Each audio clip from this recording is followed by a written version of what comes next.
দিনুকা, তোমার প্রভুকে। এই কথা যখন বলবে সবাই আমরা বলবো রব্বি আল্লাহ, আমাদের প্রভু হলেন আল্লাহ, আমাদের প্রভু হলেন বারিরাহি, আমাদের রব মুনিব, আমাদের আল্লাহ। এই কথা কারা বলবে জানেন?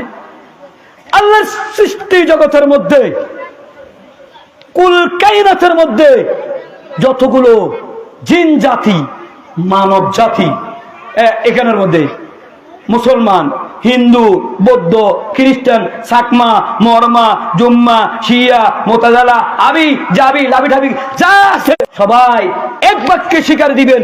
এখন হিন্দুরা তো গড বলতেছে, মূর্তিকে বলতেছে না। আমি কাকে ইনকার করে কথা বলতেছি না, এটা বোঝার জন্য বলতেছি। এখন আমার হিন্দু ভাইয়েরা কি বলে যে আমাদের ভগবান আমরা বানিয়েছি, ভগবান বলেন। আর যারা খ্রিস্টান তারা বলে ঈশ্বর, গড। তো সবাই একদিন বলবে রব্বি আল্লাহ, আমাদের প্রভু আল্লাহ। কিন্তু যখন 2 নম্বর প্রশ্ন করা হবে মার দিনুকা, তোমার দিন কি, তখন এখানের মধ্যে হিন্দু, বৌদ্ধ, খ্রিস্টান, সাকমা, জুম্মা এগুলা সব বাতিল হয়ে যাবে সবাই। আর এই দ্বিতীয় পরীক্ষার মধ্যে তারা আনসার দিতে পারবে না।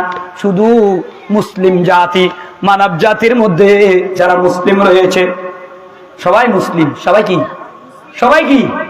আমরা সবাই কি? মুসলিম, কিন্তু সবাই মুসলমান না। মুসলিমের মধ্যে 2 প্রকার, একটা হলো মুসলিম আর একটা হলো মুসলিম এবং মুসলমান, 2 তফাৎ রয়েছে। যারা মুসলমান তাদের ঈমান আছে, তাদের অন্তরের মধ্যে হুব্বে মুস্তাফা রয়েছে, তাদের অন্তরের মধ্যে উনি আল্লাহর ভালোবাসা রয়েছে, তাদের অন্তরের মধ্যে আল্লাহ পাক রব্বুল আলামিনের কুদরতি যত নির্দেশনা রয়েছে সব কিছু তাদের অন্তরের মধ্যে রয়েছে। সেজন্য তো তারা হলেন মুসলমান। আর মুসলিম জাতি সবাই এক বাক্যে বলবেন দীনিয়াল ইসলাম, আমাদের দিন হলেন ইসলাম। আমাদের দিন কি? সবাই বলবে, সবাই বলবে এখানে দীনিয়াল ইসলাম। এখানের মধ্যে মুসলিমও বলবে, মুসলিম মুসলমানও বলবে দীনিয়াল ইসলাম, আমাদের দিন হলে ইসলাম। 3 নম্বর প্রশ্ন, যে ব্যক্তি দিতে পারবে তার জন্য জান্নাত ওয়াজিব, তার জন্য জান্নাত নির্ধারিত হয়ে যাবে। আর যে দিতে পারবে না তার জন্য জাহান্নাম ওয়াজিব হয়ে যাবে। তাকে ফেরেশতারা টেনে টেনে শিকল লাগিয়ে, আগুনের শিকল লাগিয়ে টেনে টেনে হেঁচড়াই হেঁচড়াই জাহান্নামের কুণ্ডলীর মধ্যে নিক্ষেপ করবে।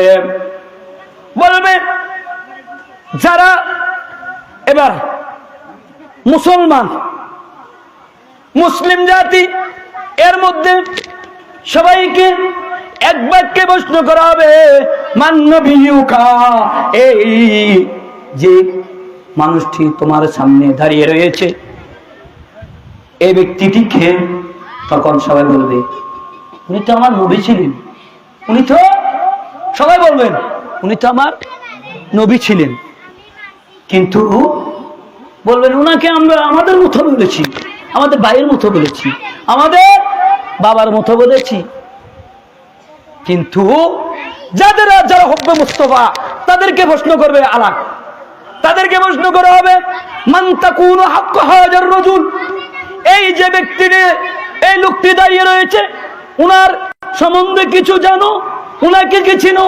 তখন যাদের অন্তরের মধ্যে হুব্বে মুস্তাফা রয়েছে তারা বলবে ইনি তো আমার প্রিয় নবী, যাকে আমি মনে প্রাণে, আমার দিল অন্তর, আমার মা থেকে, আমার বাবা থেকে, আমার প্রতিবেশী থেকে, আমার পাড়া থেকে, আমার মহল্লা থেকে, আমার রাষ্ট্র থেকে, আমার সমাজ থেকে, সমস্ত কুল কায়নাতের সৃষ্টিগুলো, সৃষ্টিত্ব যতগুলো সৃষ্টি রয়েছে সবগুলো থেকে আমি যাকে মহব্বত করেছি ইনি হলেন আমার প্রিয় রাসূল হযরত মুহাম্মদ মুস্তাফা সাল্লাল্লাহু তাআলা আলাইহি ওয়াসাল্লাম। বলো সুবহানাল্লাহ।